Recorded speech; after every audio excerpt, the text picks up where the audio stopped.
Work and learn. Meet Light Meet Max සක්‍රිය කර ගැනීමට MySLT app එකට log වෙන්න. Work and learn. Meet Light Meet Max සක්‍රිය කර ගැනීමට MySLT app එකට log වෙන්න. දැන් සිග්නල් හර්බල් 99ක් විශ්වවිද්‍ය සමග සටන් කරයි.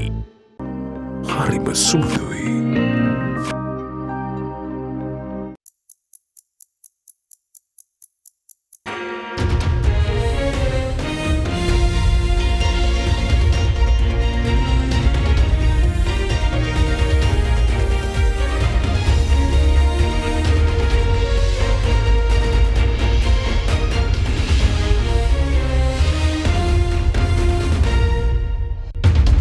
Tonight on First at 9, this Wednesday the 21st of December 2022.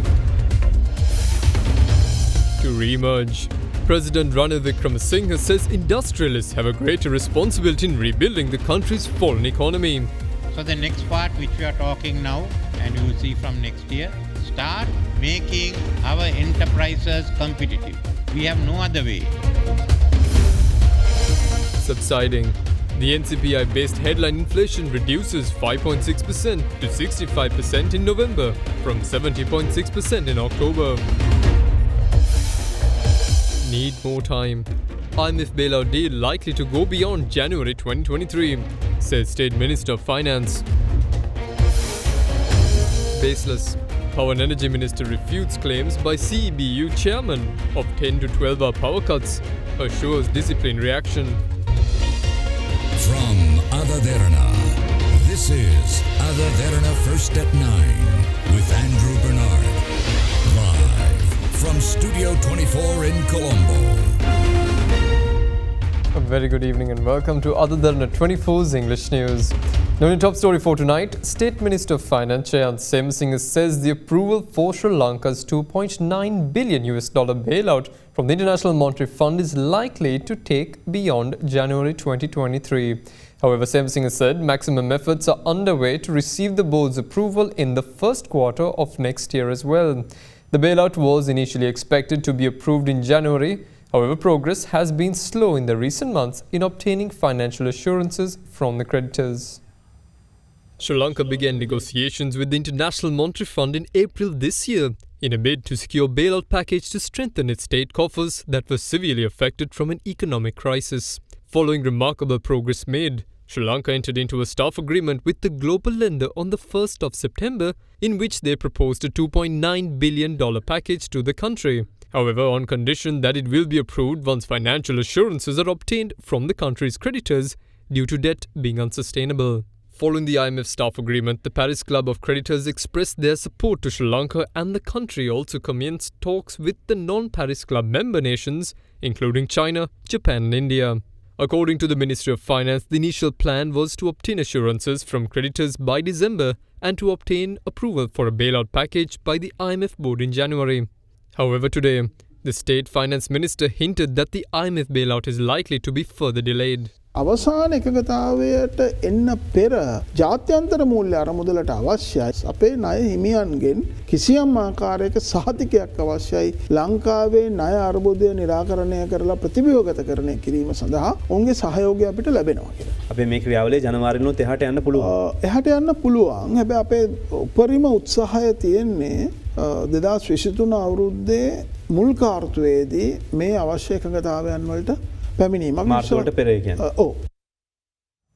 President Ranil Wickremesinghe says that an environment will be created for small and medium-scale enterprises to become successful using modern technology, adding that the government is ready to empower the industrialists as the main stakeholders in earning foreign exchange for Sri Lanka.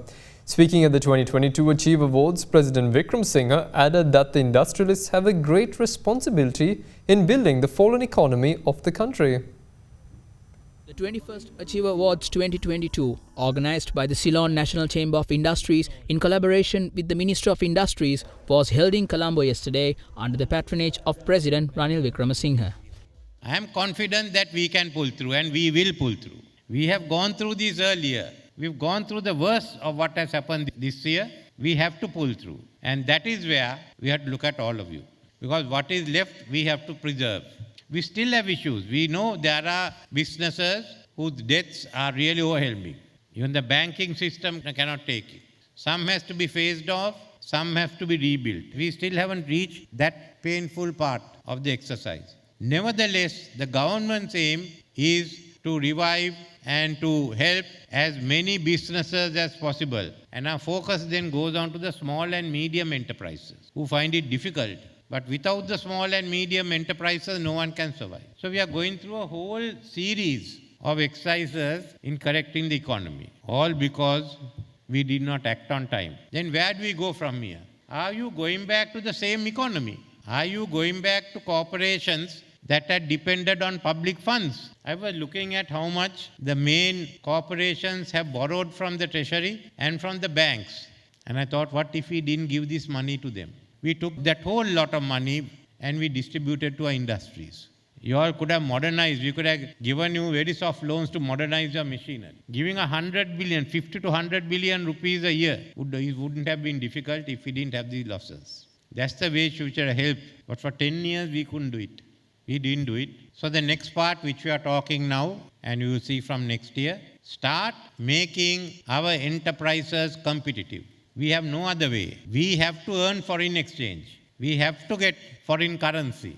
If Singapore can do it, if Dubai can do it, why can't we? So we have to gradually prepare ourselves for it. One of the famous items are para-tariffs, on which some of us seem to be having different views. But as we go along, I think in the next 5 years, we will gradually phase out the para-tariffs. But in that period, industry has to become competitive. And we hope after the next 2 years, we'll also have the funding, but there has to be trade adjustment programs. Let's go ahead. We'd like to help you. And the Ministry of Technology will now focus on having Industry 4 technology in. Let us think of the future, not of the present. How do you get the technologies? How does it suit each of you? And how many of you can innovate? That's where we have to be. And that's where I'd like to work with all the chambers. How do we have a safety net at the moment for those in trouble? And how do we look at we go to Industry 4 technology and solutions? So then we'll be ahead of all other countries in South Asia. And as we become competitive, we need larger markets. We've been talking about joining the RCEP. Let's start from there and go ahead and get the support they can. Now, the NCPI-based headline inflation of Sri Lanka reduced by 5% to 65% in November this year from 70.6% in October. According to the Department of Census and Statistics Office, the year-on-year inflation of food group has also come down to 68.6% in November from 80.9% in October 2022. Headline inflation of Sri Lanka, as measured by the year-on-year change in the National Consumer Price Index, dropped to 65% in November 2022 from 70.6% in October 2022. According to the Department of Census and Statistics, the reported inflation for the month of November 2022 in comparison to November 2021 was mainly due to the higher price levels that prevailed in both food and non-food groups. On a monthly basis, the year-on-year inflation of the food group decreased to 69.8% in November 2022 from 80.9% in October 2022, while the year-on-year inflation of the non-food group also declined to 60.4% in November this year from 61.3% in October 2022. Further, on a year-on-year basis, the contribution of food commodities to inflation was 33.94% in November this year compared to November last year. Contribution of non-food items meanwhile was 31.03% due to 1.68% price increases of alcoholic beverages, tobacco and narcotics, 2.02% increase in clothing and footwear, 5.04% increase in housing, water, electricity, gas and other fuels. The price increases in transportation was 8.5% and health recorded a 2.17% increase. The price increases in transportation was 8.59% and health recorded a 2.17% increase. The Minister of Power and Energy Kanchana Wijesekara said today and refuted claims rather of the chairperson of Ceylon Electricity Board Engineers Union that the country will undergo power cuts of up to 10 to 12 hours. The minister insists that no trade union can be allowed to act like terrorists. Therefore, he has instructed relevant authorities to take disciplinary action and legal measures against such unverified statements. Minister of Power and Energy Kanchana Wijesekara said today that the electricity tariffs will definitely be revised in January 2023. He added that a detailed report on the matter will be submitted at the first cabinet meeting of next year, scheduled for the 2nd of January. පළමුවෙන්ම කිව යුතුයි ඊයේ සවස විශේෂයෙන් ඉංජිනේරු සංගමේ සභාපතිවරයා විසින් නොරොච්චෝලේ බලාගාරයේ පද්ධති තුනම ජනවාරි මාසයේ පළවෙනි සතියේදී වසා දමන බවටත් පැය 10ක 12ක අනිවාර්යයෙන්ම විදුලි කප්පාදුවකට යන බවට කියපු ප්‍රකාශය අසත්‍ය ප්‍රකාශයක්. දැන් එළමෙන අවුරුද්දෙත් අපේ තියෙන සැලසුම ඇතුලේ අවස්ථා තුනක් තියෙනවා ගල්ලංගුරු බලාගාරය අපි නඩත්තු කටයුතු වෙනින් වහන්න අපි තීරණය කළා තියෙනවා. විශේෂයෙන්ම එක යුනිට් එකක් ලබන අවුරුද්දේ යෝජනා කරලා තියෙන්නේ මැයි මාසයේ ඉඳලා දින 180ක පමණ කාලයක් වසා දමමින් ඒ කටයුතු කිරීමට තමයි යෝජනා වෙලා තිබුණේ. මේවා අපි නඩත්තු කටයුතු වෙනින් වසා දැමීමේදී විශේෂයෙන්ම ඒ වෙනුවෙන් අපි ඒකට ආදේශ කරගත හැකි. එනත්නම් ඒකෙන් උත්පාදනය කරන විදුලිය උත්පාදනය කිරීම සඳහා අපිට වෙනත් විකල්ප බලාගාරවලට යන්න සිද්ධ වෙනවා. ඒ නිසා තමයි අපිට කැලණි තිස්ස, සපුගස්කන්ද, අපේ තියෙන අනෙකුත් බලාගාර, දැවිතෙල් බලාගාර, ඩීසල් බලාගාර පාවිච්චි කරන්න. ඒ නිසා පළමුවෙන්ම කිව යුතුයි කිසි ලෙසකින් අපි බලාගාර තුනේම කටයුතු එකවර අක්‍රිය කරන්න කිසි ලෙසකින් බලාපොරොත්තු වෙන්නෙත් නැහැ. එහෙම අවශ්‍යතාවයක් ඇති වෙන්නෙත් නැහැ. ඒ නිසා ඒ සම්පූර්ණ අසත්‍ය ප්‍රකාශයක්. නමුත් එන්ජිනේරු සංගමේ සභාපතිවරයා හැටියට ඒ කරපු බරපතල අසත්‍ය ප්‍රකාශයට එරෙහිව අමාත්‍යංශය හැටියට විශේෂයෙන්ම මම ඊයේ සාමාන්‍ය අධිකාරිවරයාට උපදෙස් දුන්නා. අමාත්‍යංශ ලේකම්වරයාට උපදෙස් දුන්නා. නීතිපතිවරයාගේ පවා උපදෙස් අරගෙන ඔවුන්ට විරුද්ධව කටයුතු කරන්න පුළුවන් උපරිම විනයානුකූල සහ නීත්‍යානුකූල පියවර ගන්න කියන එක. මොකද මේකේ විනයක් තිබිය යුතුයි වෘත්තීය සමිතියක් වුණත්. වෘත්තීය සමිතියක් වුණත් ත්‍රස්තවාදී සංවිධානයක් හැටියට කටයුතු කළ නොහැකි.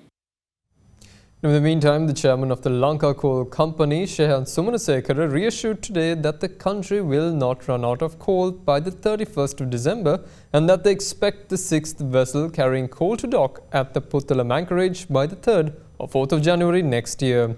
He added that the shipment had been delayed due to a derailment at the Richards Bay coal terminal in South Africa and had to be diverted to the Maputo port in Mozambique. The chairman added that the company has made payments for 3 out of the 6 vessels carrying coal to arrive in the country in the month of January.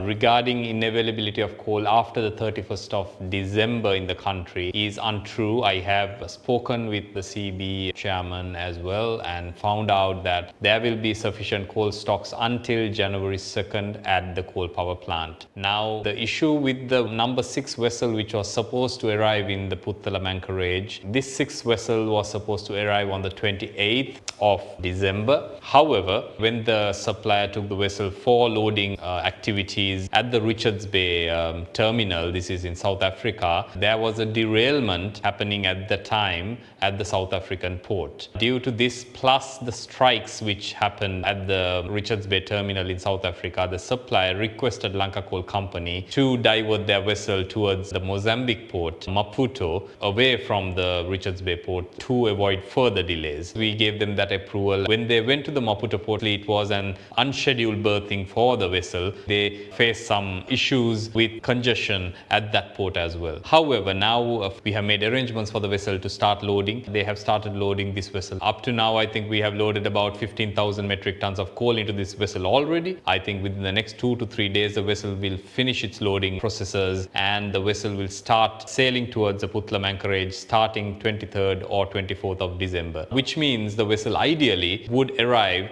in the Puttalam port in about 10 to 11 days and not more than that. So considering the vessel leaves on the 24th from Maputo port, the vessel will reach the Puttalam anchorage by the 3rd or the 4th according to our calculations. So considering the coal stocks have been available only up to the 2nd, we will only have a 1 day or 2 day gap between in availability of coal. So the news briefs saying that there won't be coal available in the country after the 31st is inaccurate. There will be coal available from the 3rd or the 4th onwards at the Puttalam port. Beyond that, there are another 6 vessels which we have already given confirmation to, and out of that 6 vessels, 3 we have made payments, and these vessels are actually arriving on the 12th January, 15th January, 18th January, 23rd January, 27th January and 31st January. Now, the police have obtained permission from the Colombo magistrate to investigate the mobile phone of Dinesh Shafter, his wife and the chief executive officer who admitted him to the hospital. Police media spokesperson SSP Nihal Taldavas said the investigations have made progress, but they are yet to identify a suspect. Colombo Additional Magistrate Harshana Kakunuwala yesterday permitted Borella police to investigate 4 mobile phones over the controversial murder of prominent businessman Dinesh Shafter. That includes the mobile phone of Shafter, his wife Tani Shafter, and the chief executive officer who located Shafter and took steps to admit him to hospital, Krish Pereira. On the other side of the investigations, police also continued to investigate CCTV footage. It is also reported that Shafter had stopped at a restaurant on his way from home to the Borella cemetery. So far, police have obtained statements from over 42 persons pertaining to this incident. විමර්ශනයේ ප්‍රගතියක් පැහැදිලිවම තියෙනවා. දුරකථනාංක රාශියක් සම්බන්ධව මේ වන විට අවධානය යොමු වෙලා ඒ තොරතුරු ලබා ගැනීම නිරන්තරයෙන් සිදු කරනවා. ඒ වගේම තොරතුරු ලබාගෙන ඒවා විශ්ලේෂණය කිරීමත් නිරන්තරයෙන් සිදු කරනවා. මෙතෙක් අප විමර්ශනවලදී අත්අඩංගුවට ගැනීමක් නැත්නම් ඍජු අපිසකරුවෙක් හඳුනා ගැනීමක් මෙතෙක් කර නැහැ. අපි හඳුනාගත් විගසව අත්අඩංගුවට ගැනීම කටයුතු කරනවා. Now, the President's International Climate Advisor proposes to invite all global organizations on renewable energy for a conference in Sri Lanka. More details on the other side of this break. Stay with us.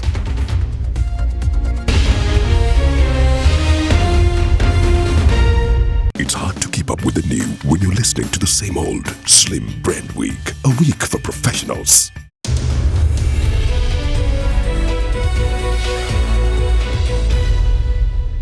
Welcome back. Now, the Asian Development Bank granted 8 billion rupees for the benefit of Sri Lankan paddy farmers. According to the Agriculture Minister Mahinda Amravira, this non-refundable financial assistance is only provided to paddy farmers and will be directly credited to their accounts.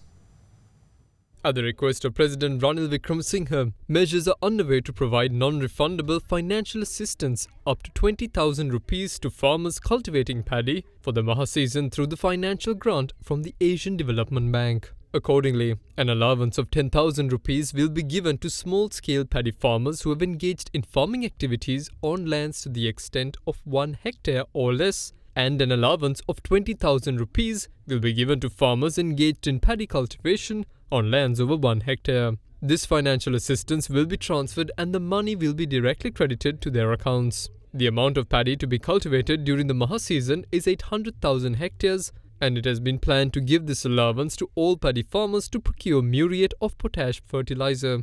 Minister Amravira said that the amount proposed to be spent on this purpose is 8 billion rupees, with 1.2 million farming families standing to benefit from the grant.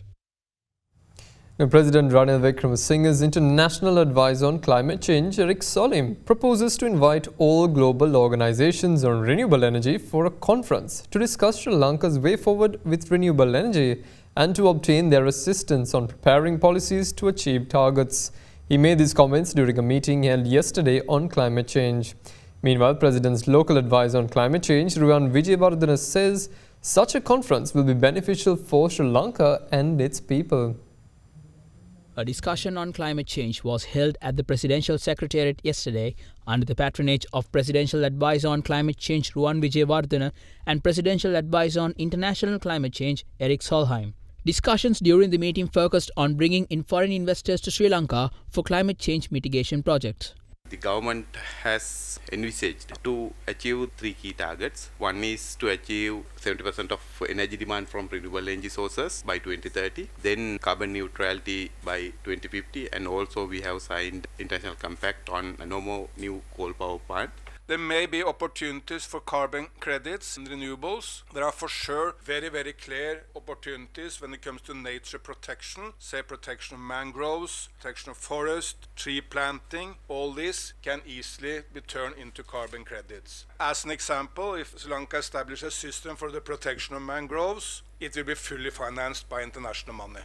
There are lots of investors who are ready to provide carbon credits, will pay for the restoration of the mangroves, but of course the jobs will be going to Sri Lankans. I offer to the President to bring in all the global organizations for renewable energies. There is a global wind council, there's a global hydropower council, there's a green hydrogen organization, the organizations for solar. All of them are ready to come to Sri Lanka. They can help you in 2 ways. One is to work with you to make sure the policies are right. What are the policies needed if you want to bring in big investors into wind What will they demand? Of course, they will need long-term agreements with Sri Lanka on the purchase of the energy. No one can invest in energy unless you can sell it, solar or wind, over some period of time. But I'm sure all this can be worked out. If we have the international conference on renewable energy, I believe that will open a lot of eyes, and it will open the country for a lot of opportunities as well, and the people will benefit from it, I believe. Let's take it a step at a time.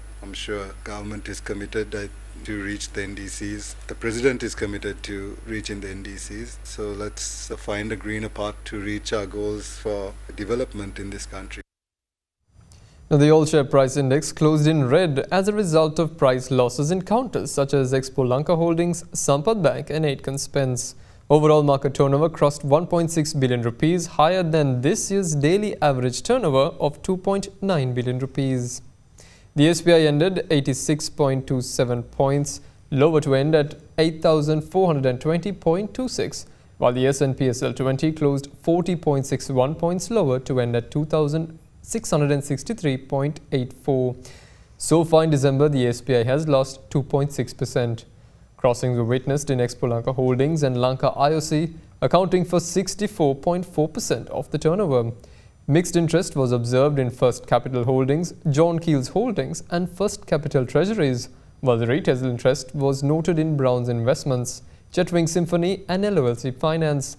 In the meantime, Sampath Bank pulled down the index to close at 4.5% lower at 33 rupees and 7 cents. Expo Lanka fell 3.8% to close at 197 rupees and 8 cents, and Aitken Spence closed 3.7% lower at 130 rupees a share. The market saw a net foreign inflow of 2.9 million rupees, with the net total foreign inflows standing at 30 billion rupees so far this year. Furthermore, foreigners remained active, closing as net buyers.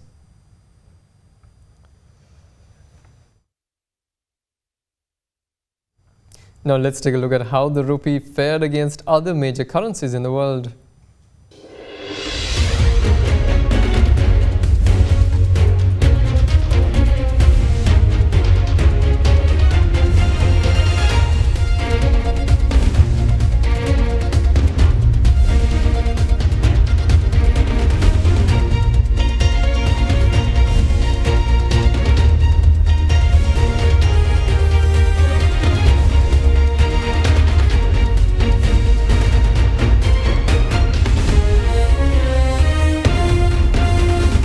And that's all the news we have for you this evening. Join us again tomorrow for the very latest news at the very same time. Have a pleasant evening and good night.